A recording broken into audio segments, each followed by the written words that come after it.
Hello everyone, कैसे हो आप सब लोग। आशा करते हैं आप सभी अच्छे होंगे। आज की इस वीडियो में हम जानेंगे सबसे पहले तो इंटीग्रेशन हो रहा है ईपीपीओ का विद डिजी लॉकर। ईपीपीओ क्या है और डिजी लॉकर क्या है, इसके बारे में हम वीडियो में जानेंगे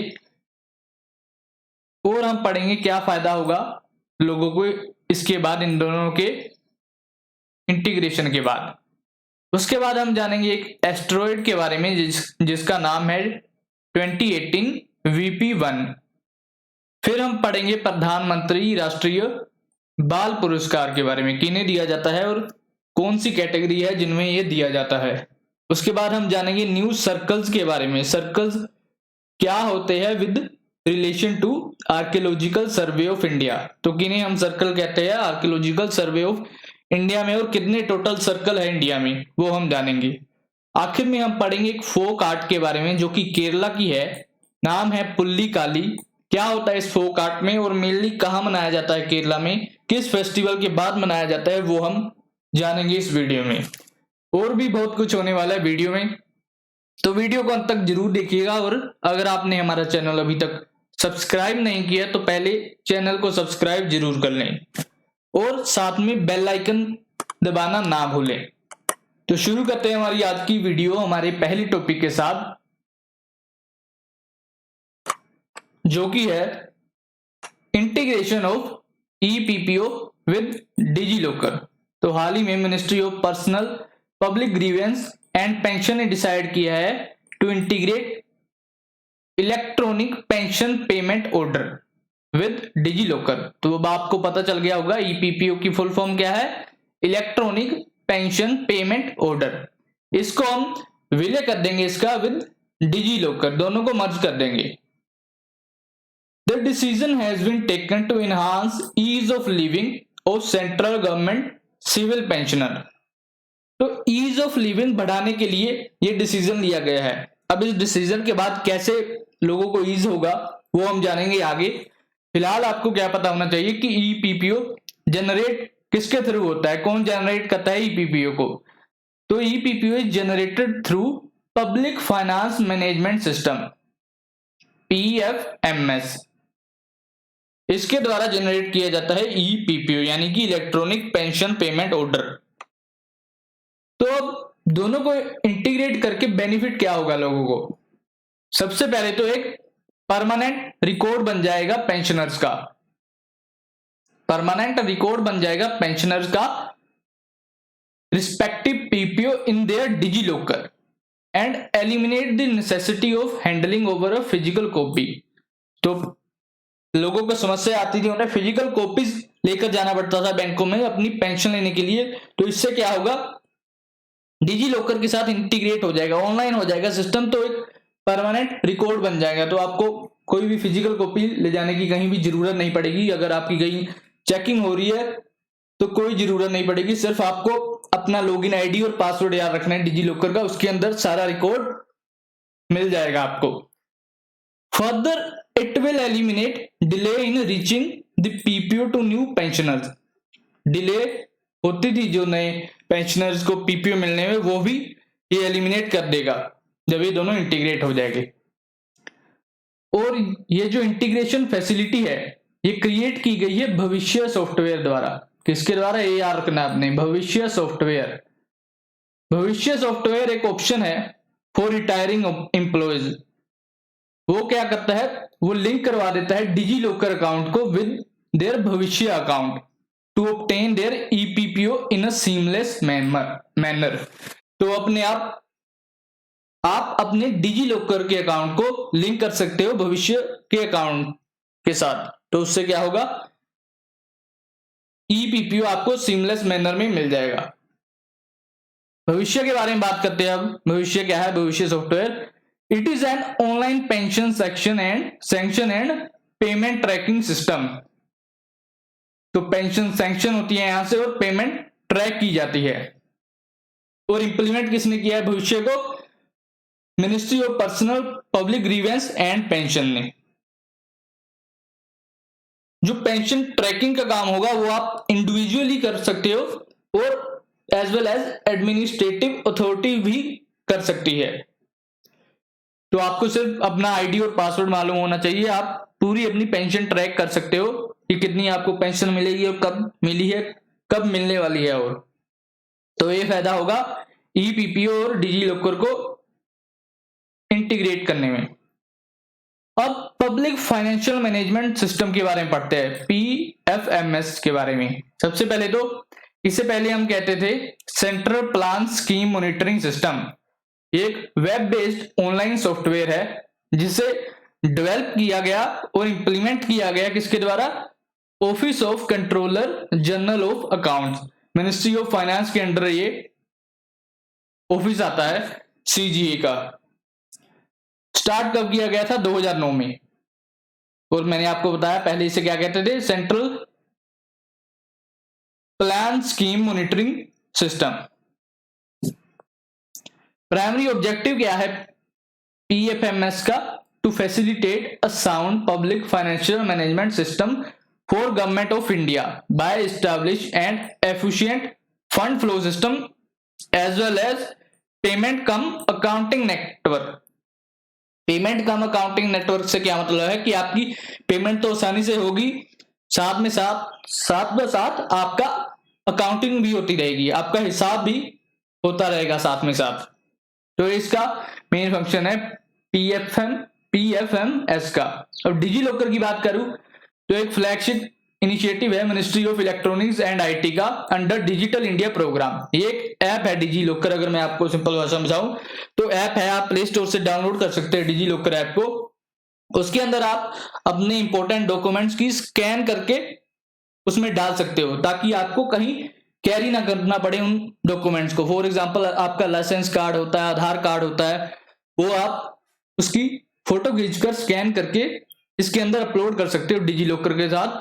तो आप कहीं भी जा रहे हो दूर दराज में तो आपको ओरिजिनल कॉपी ना ले जानी पड़े, सिर्फ आपको अपने मोबाइल में वो ऐप रखनी है, उसमें आप दिखा सकते हो किसी भी अथॉरिटी को अगर कहीं भी जरूरत पड़ जाए। तो ये है डिजी लॉकर। आगे बात करते हैं एस्ट्रॉयड की। एस्ट्रॉयड का नाम क्या है जिसके बारे में हम बात करने जा रहे हैं? 2018 VP1। तो हाल ही में क्या हुआ, नासा ने बोला है कि एक एस्ट्रॉयड है इसका नाम है 2018 VP1 is on collision course with अर्थ। तो अर्थ के साथ ये टकरा सकता है, चांसेस है कि ये अर्थ के साथ टकरा जाए। तो अभी पहले इस एस्ट्रॉयड के बारे में पढ़ते हैं। डायमीटर इसकी अबाउट 2 मीटर के करीब बताई जा रही है और जो चांसेस है कि इतने चांसेस है ये अर्थ के साथ टकरा ही जाएगा। होता क्या है पहले मैं आपको बता दूं, जब एस्ट्रॉयड अर्थ के एटमॉस्फेयर में आता है, एंटर करता है, अर्थ की तरफ बढ़ता है तेजी से, तो वो जलने लग जाता है। और होता ज्यादातर ऐसे है कि अर्थ तक पहुंचते पहुंचते अर्थ के सरफेस तक वो नष्ट हो चुका होता है पहले ही, तो पहले ही वो जल जाता है मतलब। तो चांसेस कितने हैं कि वो अर्थ के सरफेस के साथ टकराएगा एस्ट्रॉयड 2018 VP1? ये बताया है नासा ने कि 1 in 240 चांस है, 240 में से एक चांस है कि एस्ट्रॉयड 2018 VP1 इंपैक्ट करे अर्थ पर। ज्यादातर चांस है कि ये बर्न अप हो जाएगा into fireball after entering earth atmosphere. और अकॉर्डिंग टू नासा ऐसा इवेंट आपको हर साल एनुअली एक बार देखने को जरूर मिलता है। तो अब बात करते हैं एस्ट्रॉयड होते क्या है। सबसे पहले तो आपको यह पता होना चाहिए कि एस्ट्रॉयड को हम माइनर प्लेनेट भी कहते हैं। क्यों कहते हैं? बिकॉज रॉकी रेमिनेंट्स होते हैं, लेफ्ट ओवर है अर्ली फॉर्मेशन। जब हमारा सोलर सिस्टम फॉर्म होना चालू हुआ था 4.6 बिलियन ईयर एगो, तब ये रॉकी रेमिनेंट्स रह गए थे, पत्थर के कुछ बचे हुए पार्ट रह गए थे, वो ही हमारे यूनिवर्स में है, उन्हें हम एस्ट्रॉयड कहते हैं। मेनली आपको ये मार्स और जुपिटर के बीच में एक बेल्ट है एस्ट्रॉयड बेल्ट, वहां पर आपको एस्ट्रॉयड देखने को मिलेंगे। जो उनकी शेप होती है मेनली इरेगुलर है, कोई भी शेप नहीं है। जैसे प्लैनेट्स की आप शेप देखोगे आपको स्फेरिकल शेप ज्यादातर देखने को मिलेगी हर प्लैनेट की, एस्ट्रॉयड्स की ऐसी कोई शेप नहीं है। Many asteroids are known to have a small companion moon, और कई एस्ट्रॉयड्स के पास मून भी है छोटा सा, और कईयों के पास तो 2-2 मून भी है। तो ये सब था एस्ट्रॉयड के बारे में। आगे क्लासिफिकेशन देखते हैं एस्ट्रॉयड की। मेन एस्ट्रॉयड बेल्ट, तो मैंने अभी आपको बताया था कि मेन एस्ट्रॉयड बेल्ट आपको कहां मिलेगी? मार्स और जुपिटर के बीच में। मार्स और जुपिटर के बीच में एक एस्टेरॉयड बेल्ट है और उस एस्टेरॉयड बेल्ट का जो सबसे बड़ा एस्टेरॉयड है उसका नाम है सीरस, CERES। सीरस सबसे बड़ा एस्टेरॉयड आपको मिलेगा एस्टेरॉयड बेल्ट में। ट्रोजन्स क्या होते हैं? अब these asteroid shares N orbit with the larger planet. तो जो एस्टेरॉयड किसी लार्जर प्लैनेट के साथ उनकी ऑर्बिट शेयर करते हैं उन्हें हम कहते हैं trojans. But they do not collide with it, पर उनके साथ कोलाइड नहीं करते, उन प्लैनेट के साथ कोलाइड नहीं करते। क्यों नहीं करते? Because they gather around two special places in the orbit called Lagrangian 4, Lagrangian 5 point. There the gravitation pull from sun and planet are balanced. तो ये जो Lagrangian point है इनके बारे में जानते हैं। सबसे पहले क्या है? Lagrange point are position in space where gravitation forces of two body system like sun and earth produce enhanced region of attraction and repulsion। एक ऐसा पॉइंट है स्पेस में जहां पर जो ग्रेविटेशन फोर्स होगा दो बॉडी का लाइक सन और अर्थ का, वो अट्रैक्शन और रिपल्शन सेम अमाउंट में होगा। मतलब आप वहां पर रुक जाओगे, ना ही आप एक तरफ जाओगे ना ही आप दूसरी तरफ जाओगे, आप वहां पर रुक जाओगे क्योंकि एक तरफ से अट्रैक्शन हो रहा है और दूसरी तरफ से रिपल्शन हो रहा है, तो आप वहीं पर रुक जाओगे। तो ये होता है Lagrange point. Near earth asteroid कौन से होते हैं? These object have orbit that pass close by the earth. जो अर्थ के पास इनकी ऑर्बिट होती है उन्हें हम कहते हैं नियर अर्थ एस्टेरॉयड। और कुछ एस्टेरॉयड जो एक्चुअली क्रॉस कर जाते हैं अर्थ के ऑर्बिटल को उन्हें हम कहते हैं अर्थ क्रॉसर। तो ये सब था एस्टेरॉयड्स के बारे में। आगे हम देखते हैं कोलिजन विद अर्थ। कितना बड़ा एस्टेरॉयड होना चाहिए जिससे हमें डरना चाहिए अगर आप पर इंपैक्ट होगा उसका? सबसे पहले तो object that can cause significant damage upon impact are larger than 30 meter. तो 30 मीटर से बड़े होने चाहिए जो थोड़ा सा इंपैक्ट बना पाएंगे अर्थ के ऊपर अगर वो अर्थ के सरफेस से टकराते हैं। तो भी मैंने आपको बताया जो एस्टेरॉयड की बात कर रहे थे हम पीछे, एस्टेरॉयड 2018 VP1, उसका साइज क्या बताया था? 2 मीटर है, तो घबराने की बात नहीं है। और as per NASA near earth object observation program asteroid that are 140 meter और लार्जर, जो 140 मीटर या उससे बड़े होंगे, वो ग्रेटेस्ट कंसर्न के एस्टेरॉयड है, वो चिंताजनक एस्टेरॉयड है। बट आने वाले 100 सालों में ऐसा कोई भी एस्टेरॉयड अर्थ की तरफ नहीं आ रहा जो 140 मीटर या उससे बड़ा हो। तो ये याद रखना है आपने। बात करते हैं एक फेमस एस्टेरॉयड की, the Chicxulub impactor. It was an asteroid that caused the sudden extinction of most dinosaur species 66 million years ago। तो जो ये चिक्सुलब इम्पैक्टर था, ये एस्टेरॉयड था 66 मिलियन ईयर एगो अर्थ की तरफ आया था, अर्थ के ऊपर इंपैक्ट किया था इसने। और इसकी वजह से क्या हुआ था? डायनासोर एक्सटिंक्ट हो गए थे। अब डायनासोर एक्सटिंक्ट क्यों हुए? बिकॉज जो इसका साइज था, डायमीटर थी, वो देखिए कितनी ज्यादा है, 10 किलोमीटर इसकी डायमीटर थी, ओवर 10 किलोमीटर लिखा है। तो इतना बड़ा एस्टेरॉयड था जो 66 मिलियन ईयर्स पहले हमारे अर्थ के सरफेस पर टकराया और उससे क्या हुआ? डायनासोर एक्सटिंक्ट हो गए अर्थ से। अब डिफेक्ट कैसे कर सकते हैं हम एस्टेरॉयड को? अगर कोई एस्टेरॉयड आ रहा है हमारी तरफ तो उसका हम रास्ता कैसे चेंज करें या उसे कैसे हटाएं वहां से? मेथड टू डिफेक्ट, सबसे पहले तो ब्लोइंग अप। हम क्या करेंगे? एस्टेरॉयड को उड़ा दें, उसे जब वो हमारे अर्थ के एटमॉस्फेयर में आए या उससे पहले ही उसे उड़ा दें, वहां से ब्लो अप कर दे उसे। तो एक तो ये है। दूसरा है deflecting it of its earth bound course, या फिर उसका रास्ता चेंज कर दे, उसे स्पेसक्राफ्ट के साथ हिट करे और उसका रास्ता चेंज कर दे ताकि वो डिफ्लेक्ट हो जाए अर्थ के कोर्स से, अर्थ से दूर चला जाए किसी साइड। तो इन्हीं चीजों को इंप्लाई करने के लिए नासा ने क्या बनाया था? Double asteroid redirection test mission and the European Space Agency Hera. Target क्या है इन चीजों का? डार्ट का और हीरा का टारगेट इज डीडीमोस। डीडीमोस क्या है? एक बाइनरी नियर अर्थ एस्टेरॉयड है, one of whose bodies is of the size that could pose the most likely significant threat to earth. तो डिडीमोस आपने याद रखना है, एक बाइनरी नियर अर्थ एस्ट्रॉइड है, अर्थ के पास में आपको एस्ट्रॉइड मिलेगा डिडीमोस, और ये थोड़ा सा खतरा पैदा कर सकता है अर्थ के लिए। और जो डिडीमोस है वो is in orbit between earth and Mars, earth के पास है तो obvious सी बात है अर्थ एंड मार्स के बीच में, ये याद रखना है, अर्थ और वीनस के बीच में नहीं है, अर्थ एंड मार्स के बीच में आपको डिडीमोस मिलेगा। एक क्वेश्चन आ सकता है कि डिडीमोस आपको अर्थ और मार्स के बीच में मिल रहा है या फिर अर्थ और वीनस के बीच में मिल रहा है, तो याद रखना है अर्थ और मार्स के बीच में डिडीमोस है। अब जो डार्ट प्रोग्राम है नासा का, डबल एस्ट्रॉइड रीडायरेक्शन टेस्ट, ये कंस्ट्रक्शन इसकी बिगन हुई 2018 में और लॉन्च इसका 2021 में रखा गया है, 2021 में इसे लॉन्च कर दिया जाएगा। एम क्या है इसका, slam into smaller asteroid of the Didymos system, जो डिडीमोस एस्ट्रॉइड बेल्ट में एस्ट्रॉइड होंगे उनमें जाकर बजना है इसका एम, मेनली टकराएगा उन एस्ट्रॉइड्स से जाके अराउंड 6 किलोमीटर पर सेकंड स्पीड के साथ इन 2020। और जो हीरा यूरोपियन एजेंसी का प्रोग्राम है वो शेड्यूल किया गया है उसका लॉन्च 2024 में, और ये अराइव करेगा डिडीमोस सिस्टम में 2027 तक। और एम क्या है, हीरा का एम है to measure the impact crater produced by DART collision, तो जो डार्ट जब उनसे टकराएगा तो क्या इंपैक्ट होगा उस कोलिजन से, उसे मेजर करना काम है हीरा का। हीरा किसका प्रोजेक्ट है, यूरोपियन स्पेस एजेंसी का, और डार्ट किसका प्रोजेक्ट है, नासा का। तो ये सब था एस्ट्रॉइड्स के बारे में। आई होप एस्ट्रॉइड्स के बारे में आपको काफी कुछ जानकारी मिली होगी।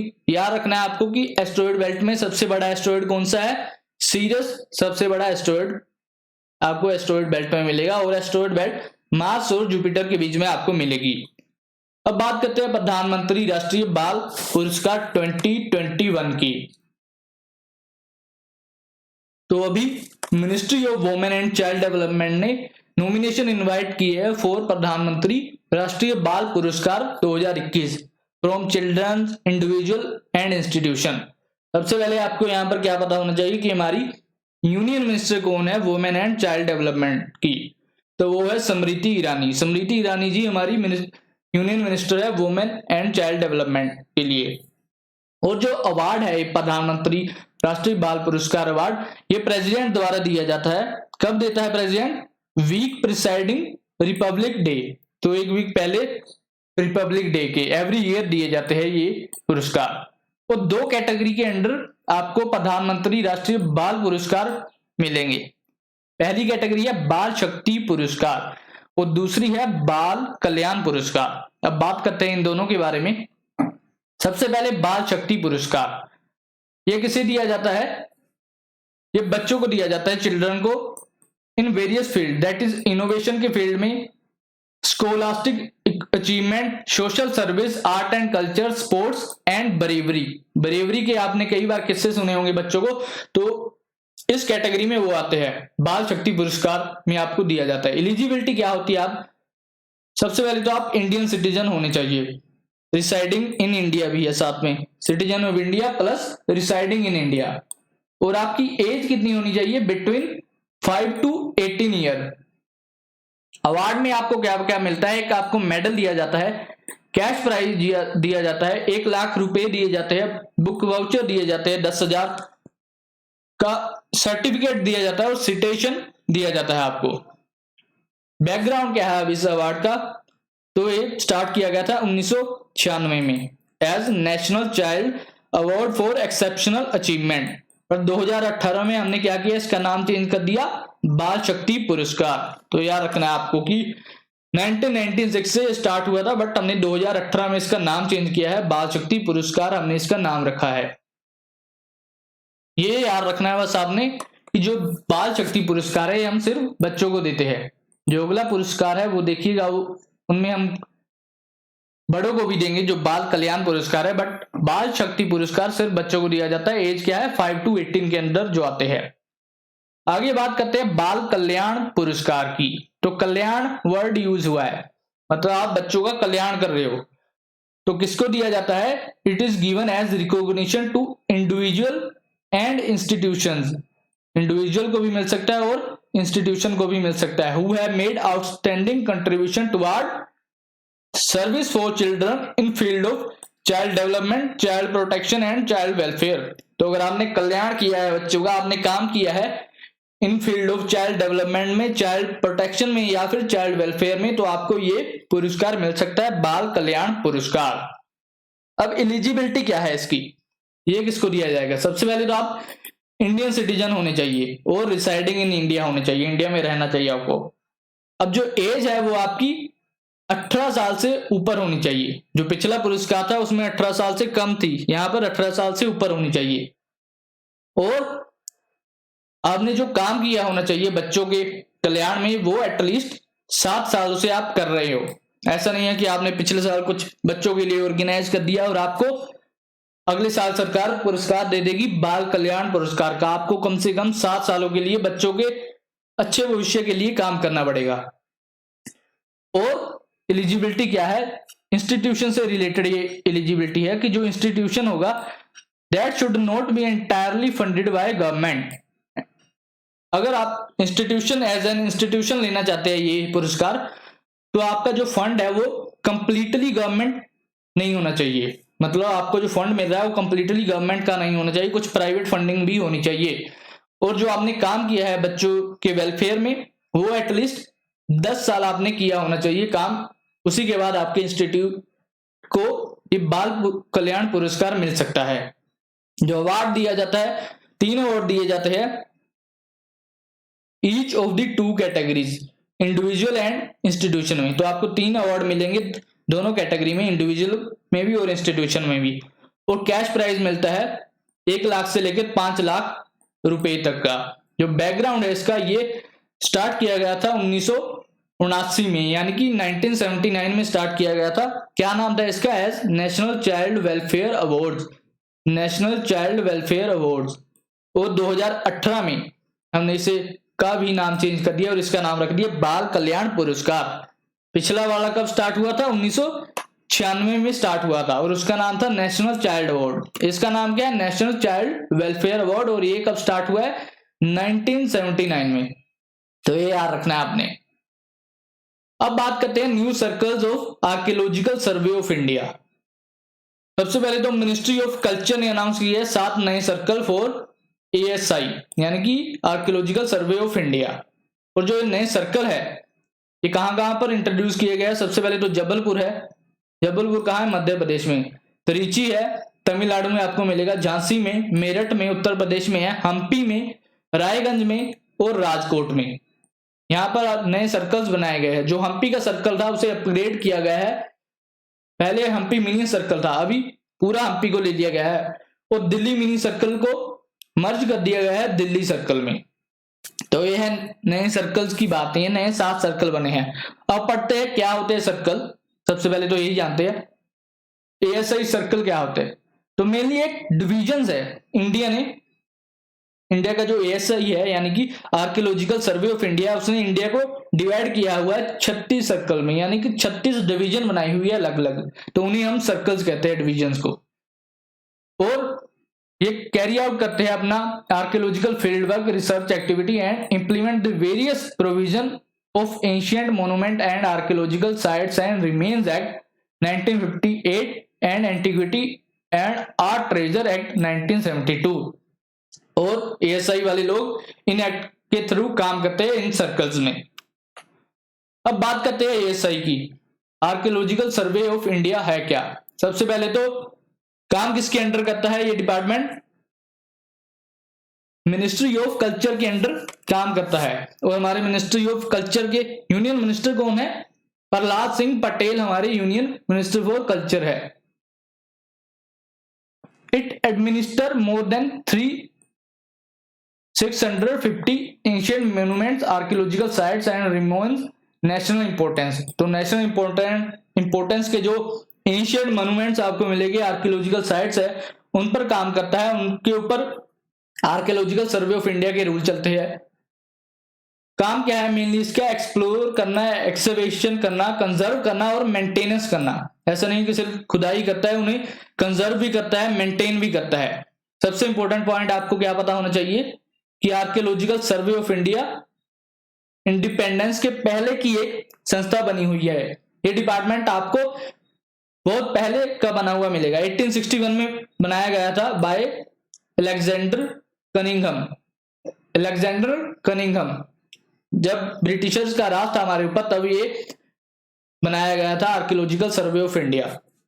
और अलेक्जेंडर कनिंघम हमारे फर्स्ट डायरेक्टर जनरल भी थे आर्कियोलॉजिकल सर्वे ऑफ इंडिया। और आपको क्या याद रखना है कि फादर ऑफ इंडियन आर्कियोलॉजी भी अलेक्जेंडर कनिंघम को ही कहा जाता है। तो अगर आपसे एग्जाम में पूछ ले कि who is the father of Indian archaeology, then you should know he is Alexander Cunningham. तो ये था सब कुछ एएसआई के बारे में। आखिरी टॉपिक है हमारा आज का, बात करते हैं पुल्लिकाली फोक आर्ट के बारे में केरला में। ये देखिए इधर फोटो देखिए, सबसे पहले तो क्या दिख रहा है आपको फोटो में?